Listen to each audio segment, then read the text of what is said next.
The city lights outside my windshield had long stopped being beautiful. They were just obstacles. I've been driving this cab, this mobile confessional booth really, for 35 years, long enough to see the novelty of the rideshare apps come and go. But the people, they never change. They're still just souls looking for a lift, usually from their trouble, sometimes right into it. It was a Tuesday night, late, bordering on Wednesday. The kind of night where the traffic is thin and the stories are heavy. I got a ping for a pickup downtown, a part of the city where the neon signs are brighter than the street lamps. The name on the app was Lila. The destination was a quiet, affluent suburb miles away, the kind of distance that promised a decent fare and, potentially, a deep conversation. I pulled up to a dimly lit bar entrance. It wasn't one of those loud, packed places. It looked expensive and exclusive.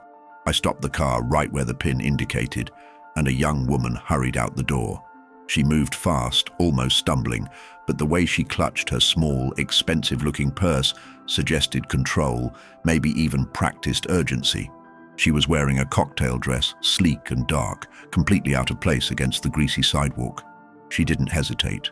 She yanked the back door open, slid in, and slammed it shut with a nervous force that made the chassis shudder. "Airport transfer?" I asked, keeping my voice low and steady. I find a calm voice is a great way to meet escalating anxiety. She didn't answer. She was already leaning forward, her breath catching. "Go, now, please. Just go." Her voice was tight, thin, like a wire stretched almost to breaking. I put the car in drive without a word. I've learned that sometimes the meter isn't the only thing that's running. I pulled out onto the main street.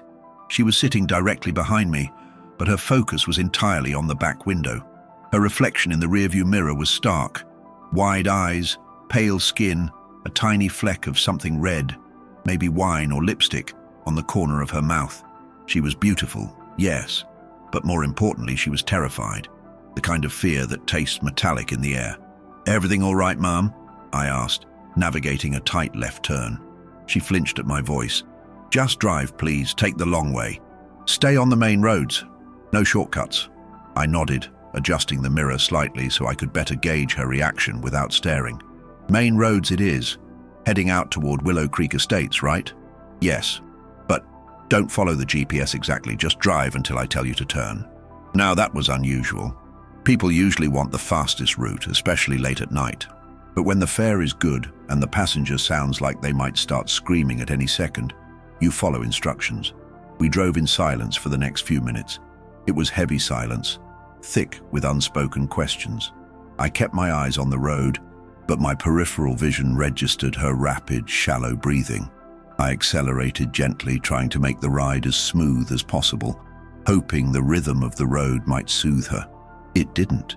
She started fidgeting, pulling her dress down, then checking her phone, slipping it back into her purse without ever unlocking it. It was the movement of someone trying desperately to seem normal while chaos was screaming inside them. I started feeling the familiar pull, that magnetic attraction to the untold story that always finds my backseat. It was just after we crossed under the 101 overpass, where the city truly gives way to the anonymous stretch of highway, that she spoke, her voice barely a whisper, yet it cut through the hum of the engine. "He's following me," she said.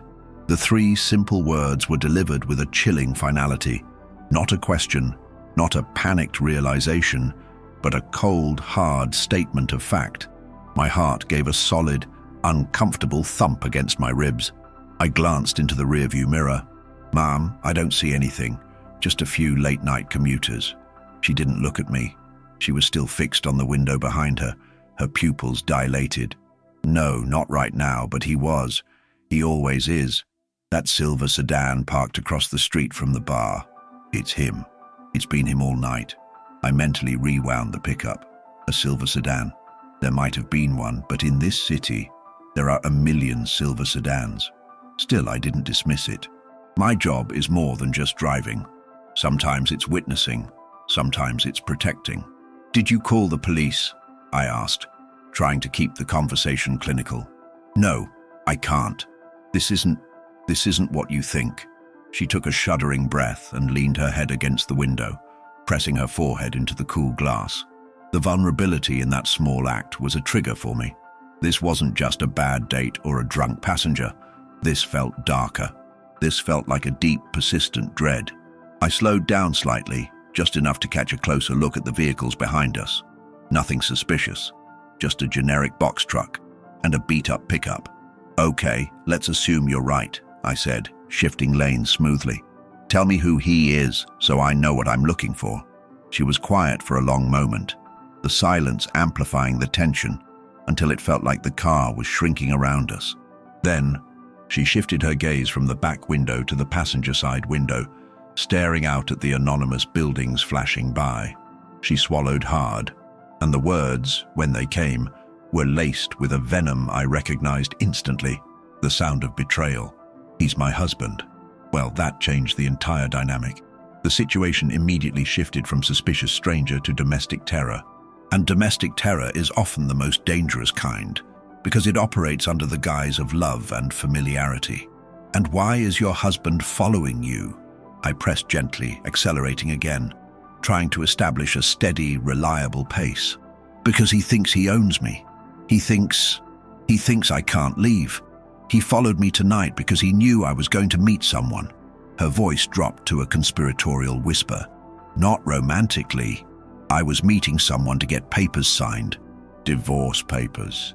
And he knows, somehow he always knows, that I'm trying to sever the connection." We drove past a gas station. I saw a flash of headlights turning out from a side street onto the highway ramp behind us. It was a dark, late-model sedan. It was too far back to make out the color clearly, but the motion was deliberate. It merged onto the highway, staying a good 4 or 5 car lengths behind. I tried to convince myself it was just coincidence, but Lila's earlier statement had planted the seed of paranoia. "Lila," I said, using her name for the first time, "look at that car merging onto the highway behind the pickup truck, the dark one." She didn't need convincing. Her eyes widened, tracking the vehicle's movement. "That's not it," she breathed, shaking her head quickly. "It was a silver sedan, a newer model." Then she paused, her focus snapping to my side mirror. She was looking at the lanes beside us. My eyes tracked hers. We were passing a slower vehicle, and as we did, I caught a glimpse of the driver in the adjacent lane. It was a silver sedan, a newer model. The driver was a man, middle-aged, well-dressed, his face obscured slightly by the darkness of his car interior. But his eyes were fixed straight ahead, almost aggressively indifferent. I didn't think much of it, until he started to accelerate, matching our speed exactly, holding station just a few feet from my passenger door, just out of Lila's direct line of sight from the backseat window, but perfectly visible in my mirrors. I looked at the driver again, my heart beginning to race, not just from the tension, but from something deeper, colder, something that felt like recognition. My old eyes, which have seen 1,000 faces blend into one blur of nighttime traffic, focused hard on the man's profile, on the slight curve of his nose, the rigid set of his jaw, the way he held the steering wheel. A slow, sickening realization began to crawl up my throat. I knew that face. I had seen him before, not just in a fleeting moment on the street. I knew him. I stared at the man in the silver sedan, and in that instant, a piece of a forgotten, painful memory clicked into place. The man was staring ahead, but I knew, just knew, he was seeing us. He was watching Lila. "Oh my God," I mumbled, the sound catching in my throat. Lila leaned forward, following my gaze. What is it?" I gripped the steering wheel harder. The engine noise seemed to fade away, replaced by the pounding in my ears. I couldn't speak, not yet. I needed to be sure. I risked one more quick, intense look at the driver, and the certainty hit me like a physical blow. The man driving that silver sedan, Lila's stalking husband, wasn't a stranger at all. He was the son of a man I had driven for years, a man whose confession decades ago had haunted my dreams. The son looked exactly like his father, and the shadow in his eyes was the same. And I knew in that gut-wrenching moment of recognition that this was not just a ride. This was the past catching up to the present in my back seat. This was the moment the tension didn't just escalate, it became personal. "We're taking an immediate left, Lila," I said, my voice now firm, authoritative, "and we are not stopping for anything." I didn't wait for Lila to argue. When you've been on the road this long, you learn to trust that cold, hard knot in your stomach more than any GPS route. That recognition, the face of the man in the silver sedan, the son of the elder Mr. Sterling, was a massive red flag flapping in the night wind.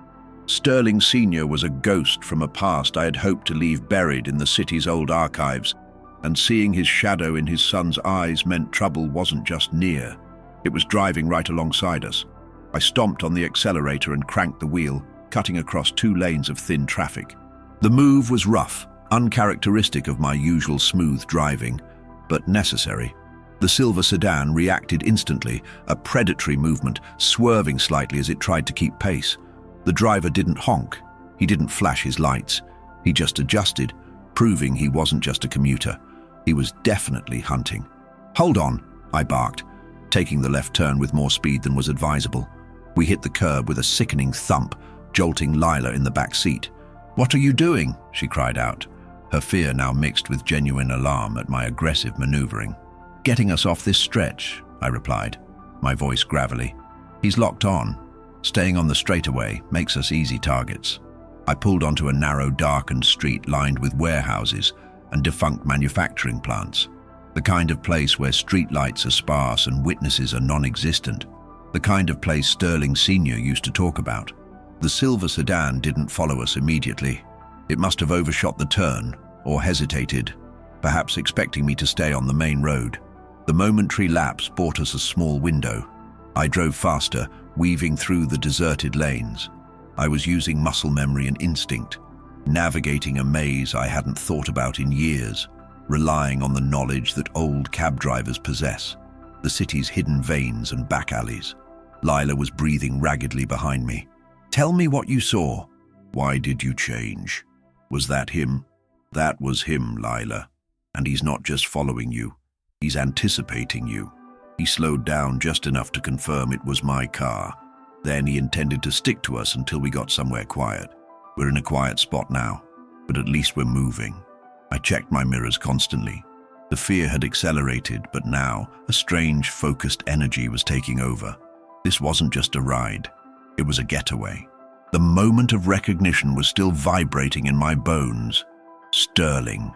30 years ago, Sterling Sr. had been my passenger, a nervous, well-dressed man who confessed during a long ride to the airport that he had ruined a man's life financially and reputationally simply out of corporate jealousy. A cruel, calculated move that destroyed a family. The old man hadn't looked remorseful. He'd looked relieved, as if the darkness had finally found an outlet. He gave me a huge tip and stepped onto his flight, leaving his sin sitting heavy in my back seat. Now his son, with the same cold, entitled look, was hunting this young woman. The apple, I thought bitterly, never falls far from the tree. "You know him," Lila whispered, the realization dawning in her voice. "I knew his father," I clarified, taking another sharp, unexpected right.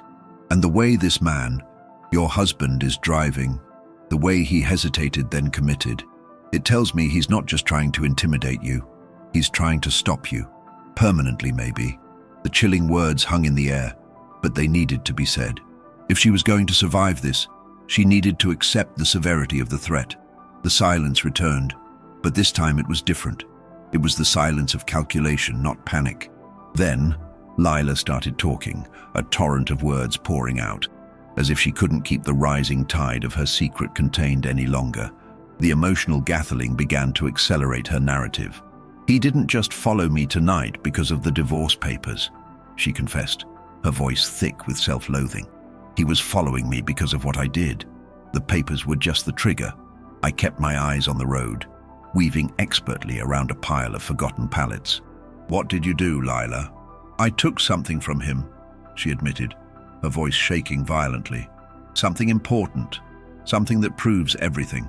That proves he's not the legitimate businessman everyone thinks he is.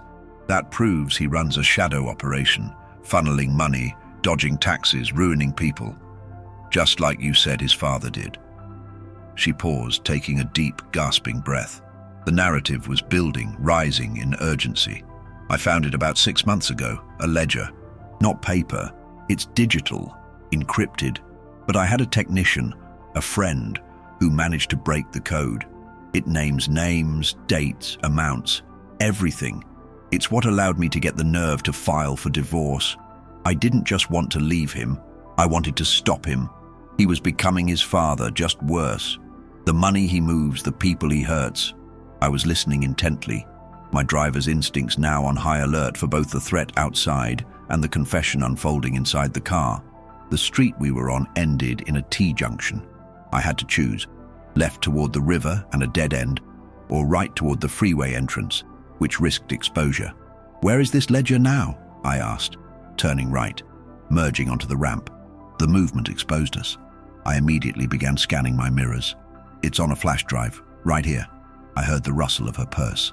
I was meeting my lawyer's contact tonight to hand it over, but he showed up at the restaurant, just watching. I panicked and ran. I knew he was close. "He's not after the papers, Lila. He's after the drive. He knows what that kind of proof means." I checked the rearview mirror again. Nothing. Not yet. But I knew he would be back. He knows the city just as well as I do. I kept accelerating, pushing the old car a little harder than I liked. The freeway was relatively clear. We were a fast-moving target now, but at least we were visible. "He knows I took it," she whispered, the tension escalating further. "He told me this afternoon." He didn't yell. He just said, "You can't keep things that don't belong to you, Lila. You never could." It was terrifying. He was so calm. "Where are we going?" I asked, bringing the focus back to the immediate crisis. "Willow Creek," she repeated, but without conviction. "My friend, the tech guy, lives near there. I thought I could hide out at his place, give him the drive, and then disappear. But if he's following us..." Suddenly, the headlights behind me, 2 sets of them, appeared in my mirror, moving fast. Not the pickup, not the box truck. One set of lights belonged to a large black SUV. The other, the familiar aggressive silver sedan. They were converging on the highway. My brief period of relative safety was over. The tension was now hitting a near fever pitch. "He's got backup," I growled, looking at the black SUV. That wasn't just a husband. That was professional interest. This was bigger than Lila's divorce. The realization made me push the car even harder, the engine protesting under the strain. "Lila, you need to call someone. Not the police. Someone who can leverage what's on that drive. Someone he truly fears." "I don't know anyone like that," she cried, tears finally breaking through her composure, mixing with the adrenaline. "Then we go somewhere he doesn't expect. Forget the suburbs. We're taking a detour. We're heading for the waterfront. It's crowded, full of tourist traps, and always busy. He won't want to make a move there." I signaled and moved into the right lane, preparing to exit again. The silver sedan, however, was closing the distance rapidly, staying low and fast. He was getting ready to cut me off. I saw his car shift, the movement indicating a plan. The hunt was on, and we were the prey. The moment I saw the black SUV flanking the silver sedan, I knew the game had changed. This wasn't just a domestic dispute anymore. This was a professional sweep, likely involving hired muscle to retrieve the digital ledger Lila had stolen. They weren't going to let us just drive away. The emotional intensity was now fully accelerated, a sharp, cold dread replacing the earlier anxiety. My initial plan to head for the crowded waterfront was sound, but only if I could reach it. The silver car pulled up to my right rear, holding its position, boxing me in against the lane divider. The black SUV was a little further back, moving to cover any lane change to the left. They had me pinned. I couldn't speed up, I couldn't slow down, and I certainly couldn't exit. "Lila, listen to me," I commanded, my voice strained but calm. "Is there anything on that drive that implicates him directly, not just his operation?" "Something personal?" She gripped the back of my seat, her knuckles white. "Yes, there's a recording, an audio file. He was drunk and bragging to a colleague about how he framed a former business partner, a younger guy, for theft to destroy his company and take the patents. He sounds proud of it. That hit me like a physical blow. Sterling Sr. ruined a man's career through financial sabotage 30 years ago. Now his son, a generation later, doing the exact same thing, but adding a fraudulent criminal charge. It wasn't just a pattern. It was a family inheritance of calculated cruelty. That man's father's confession whispered in my back seat, suddenly felt fresh again. I was trapped in a cycle I thought was long broken. "The black SUV is moving up, Skipper," I warned her, using a casual nickname to try and keep her focused. They were going to try a pincer move, forcing me to a complete stop against the divider. I had about 10 seconds before they completed the box. I looked at the side of the freeway, a steep, grassy embankment leading down to a service road. It was reckless, potentially dangerous, but it was the only direction they hadn't covered. "Get down on the floor, Lila, and cover your head," I ordered. She hesitated for only a fraction of a second, her fear giving way to a desperate trust. "Okay," she cried, and I heard the rustle of her dress as she obeyed. I slammed the brakes, hard.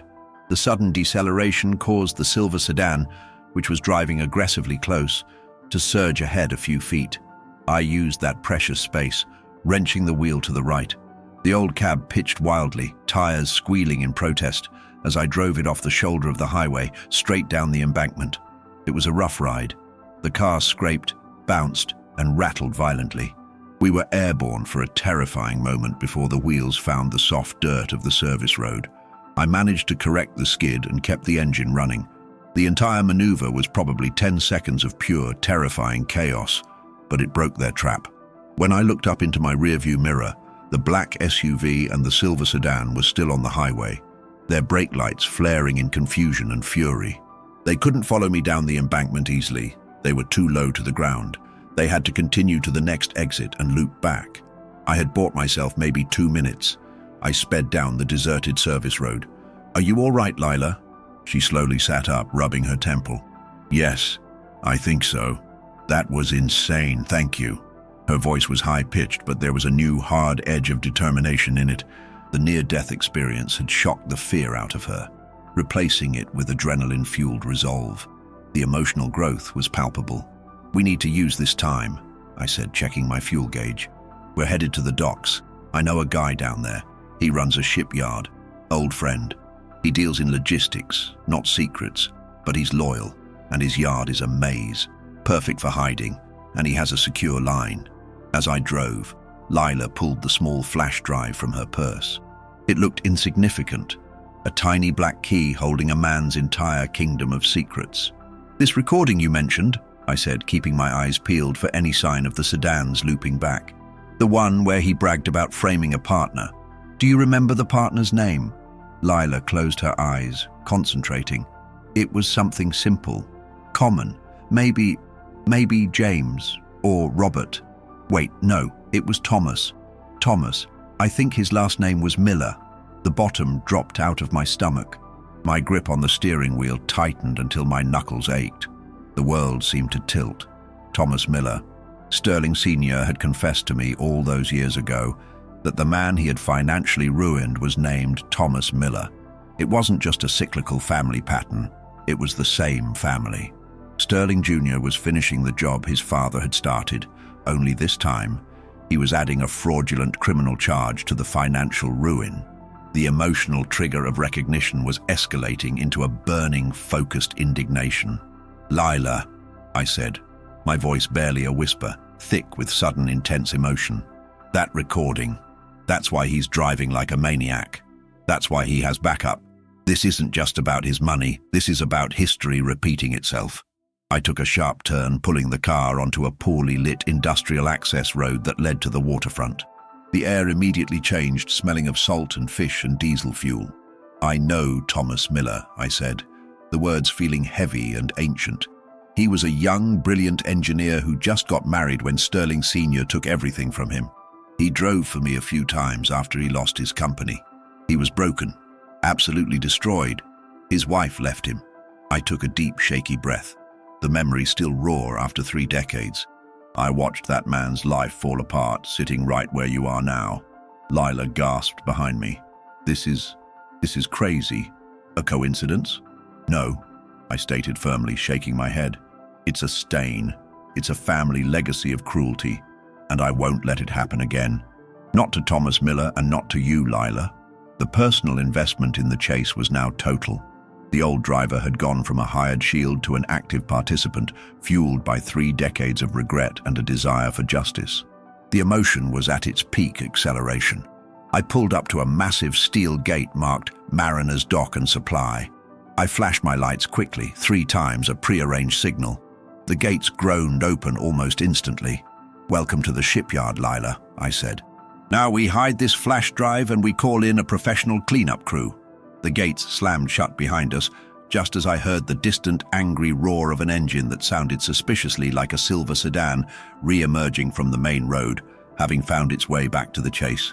I drove the cab deep into the shadows of towering cranes and stacked shipping containers. We had made it inside, but now we were cornered in a giant metal labyrinth, and the hunters were right outside the wall.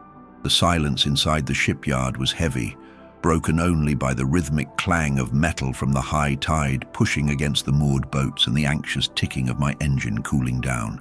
I shut off the lights and cut the ignition, letting the darkness of the stacked containers swallow my old cab whole. We were hidden, but we were definitely on the clock. The emotional landscape now shifted from sheer panic to tense, calculated strategy. The focus had decelerated slightly, but the stakes were higher than ever. "Stay low," I whispered to Lila, checking the dark road outside the high chain-link fence. The silver sedan and the black SUV were probably circling, looking for another entrance or trying to figure out which direction we could have possibly taken. They wouldn't know about the old mariner's signal.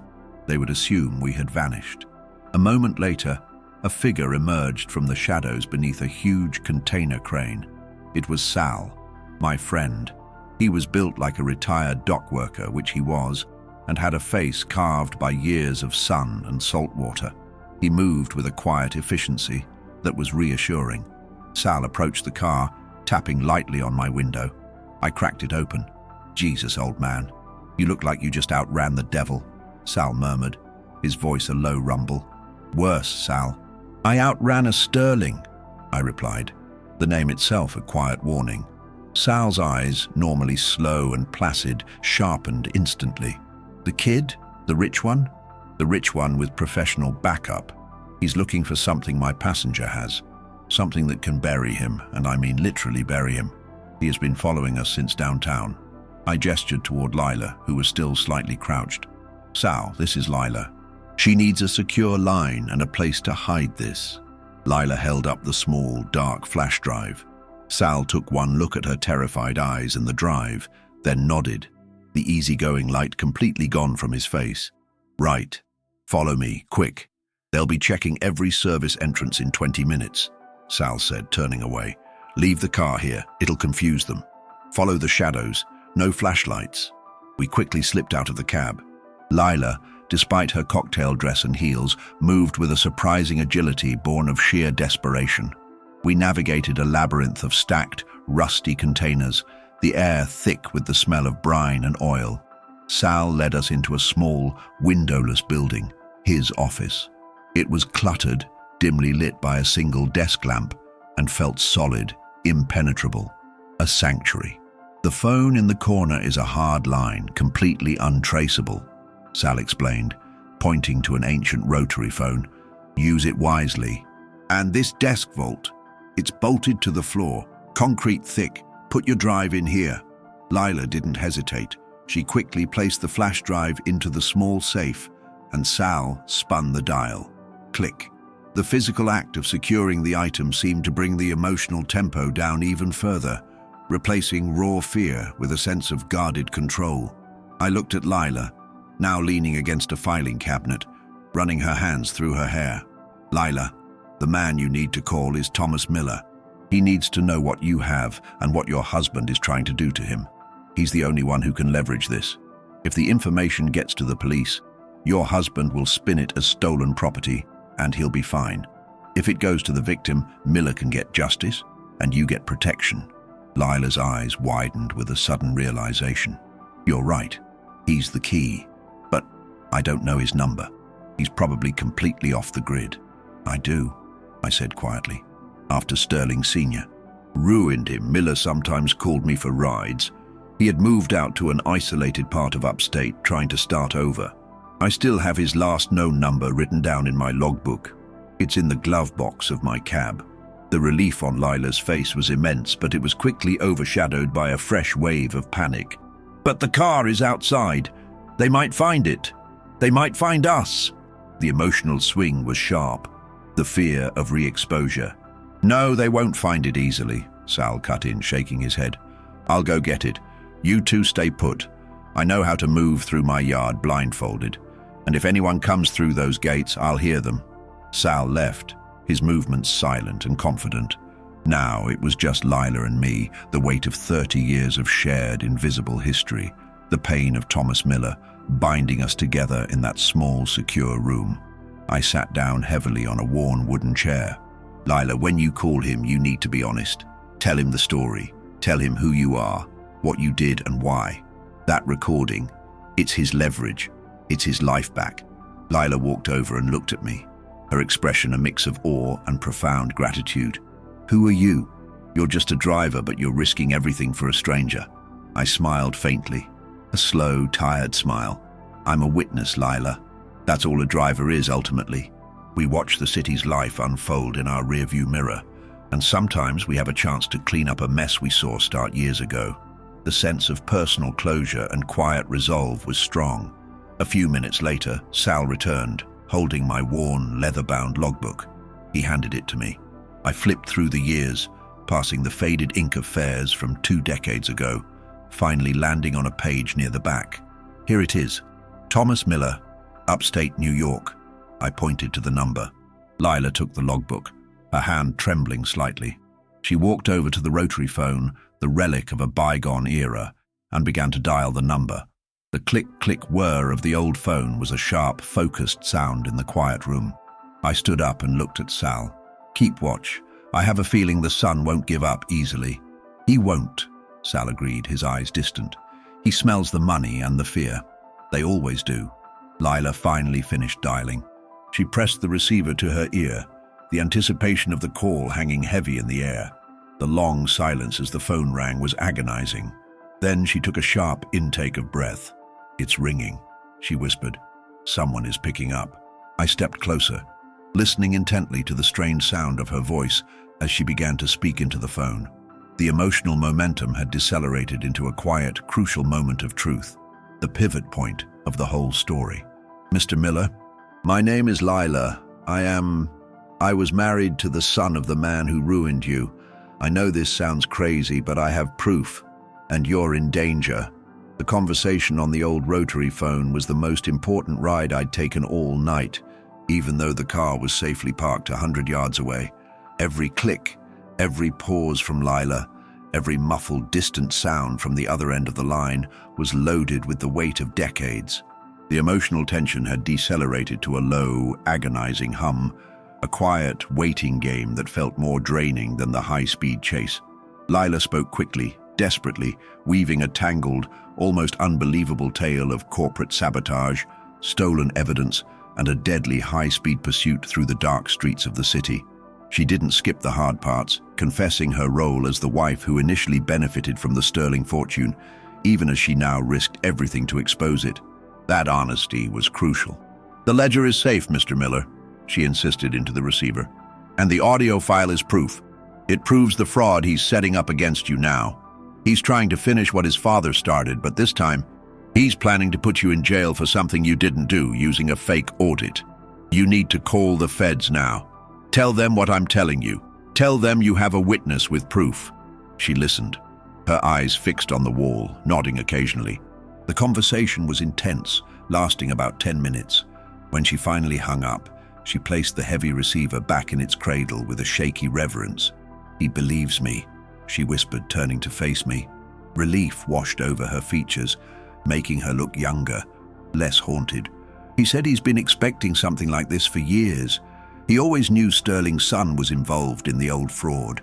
He's going to call his lawyer, a former prosecutor, immediately. He's going to use the recording as leverage to force an investigation. Good, I sighed, the exhaustion of the night finally catching up to me. Now you have powerful people on your side.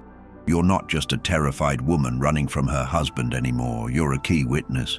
The emotional shift was toward cautious optimism, a moment of fragile triumph. I looked at Sal, who was staring intently out a small, grimy peephole in the office door. Any sign of them, Sal? Sal shook his head, not moving. No, They circled twice, then drove off. But they're not gone. They're just regrouping. They've likely found your car by now, sitting there empty. They're going to assume you went to ground nearby. I knew Sal was right. Sterling Jr. was too arrogant, too entitled to simply give up. He wouldn't risk that drive getting out.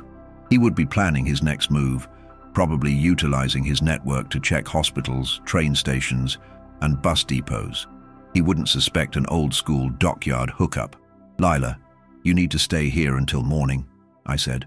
"Sal can get you out, maybe on a boat or in a truck headed out of state.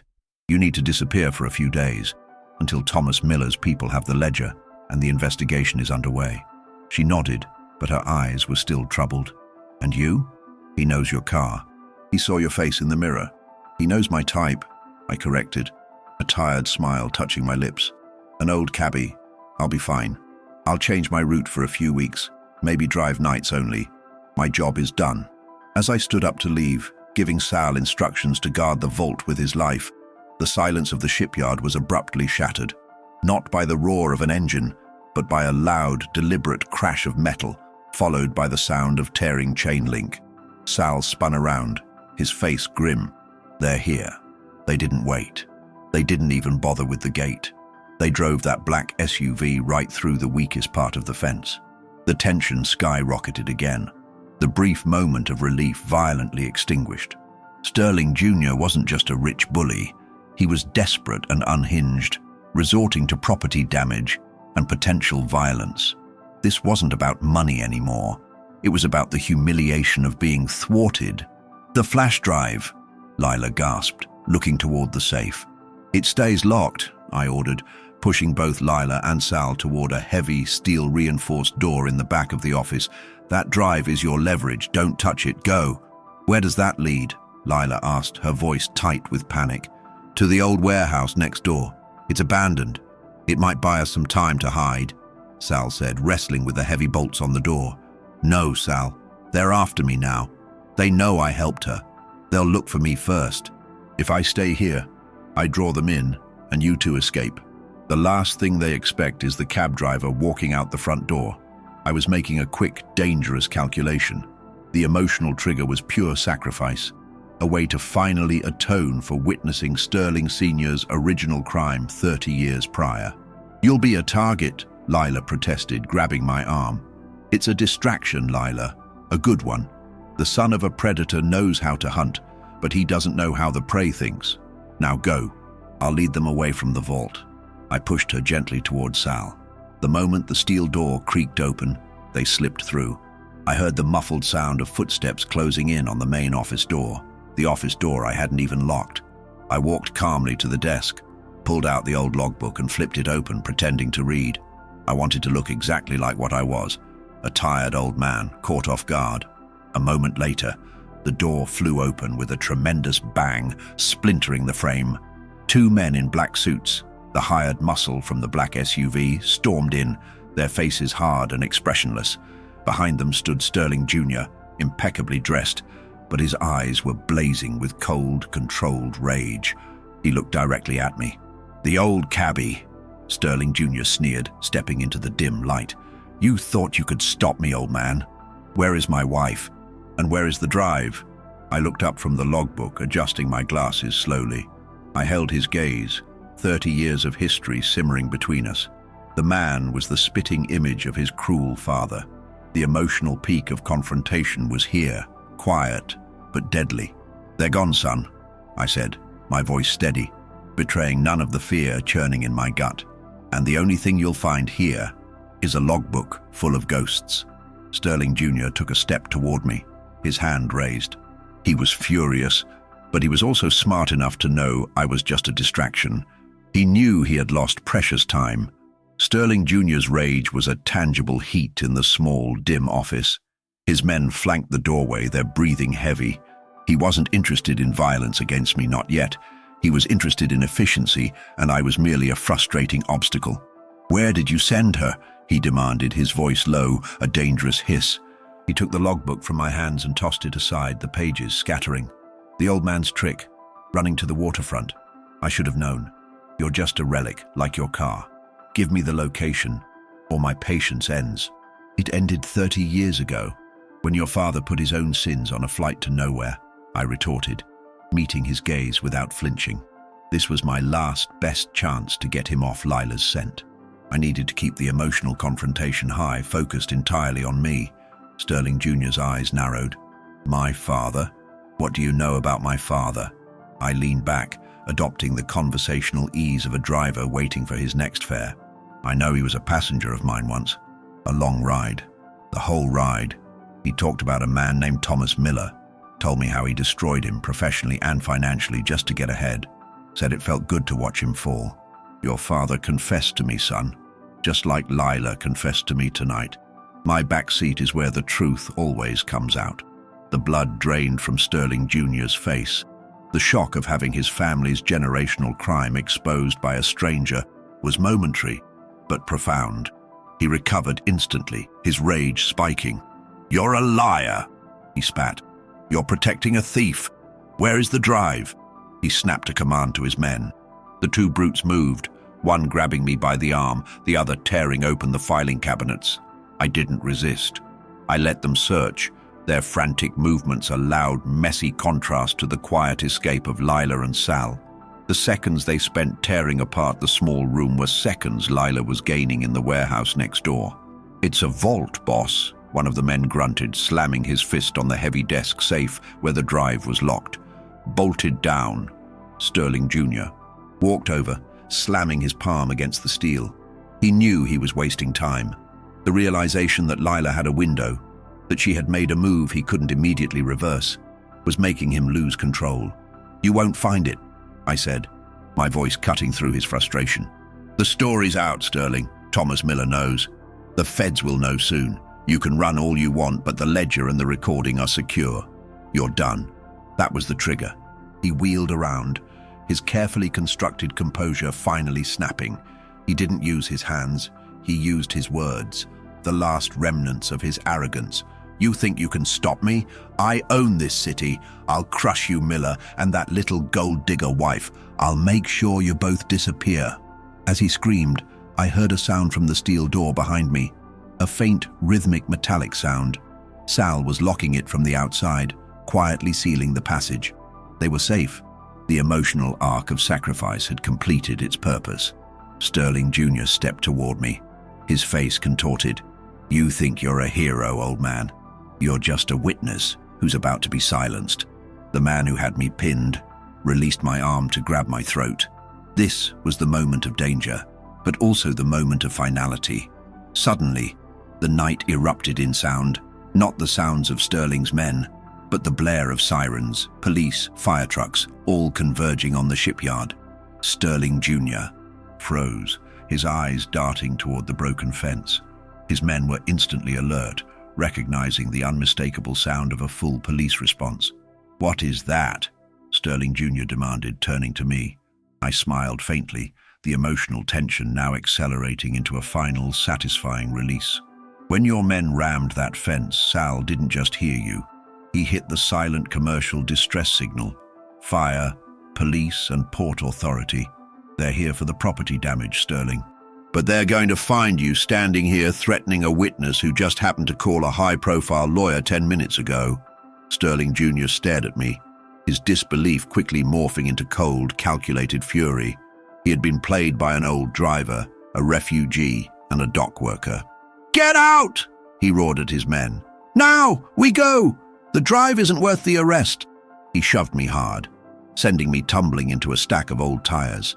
He and his men bolted out of the office, disappearing into the maze of containers as the flashing red and blue lights began to bathe the yard in an artificial, frantic glow. I lay there for a moment, listening to the cacophony. The sirens screamed closer, followed by the shouts of officers. I heard the distant, desperate roar of the black SUV engine struggling to escape the gridlock it had caused.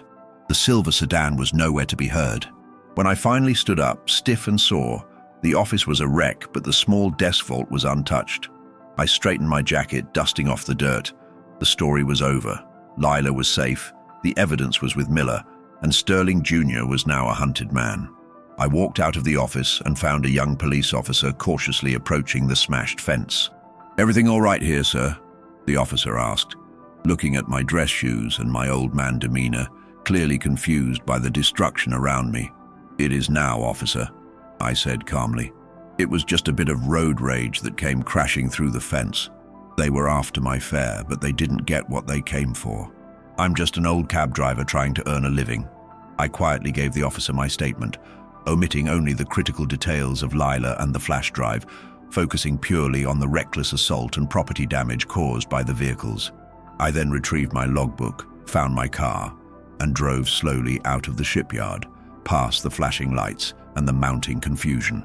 I never saw Lila or Sal again, but a few weeks later, I read a small article about a major investigation into corporate fraud, implicating the son of a prominent, deceased businessman. Thomas Miller's name was finally cleared.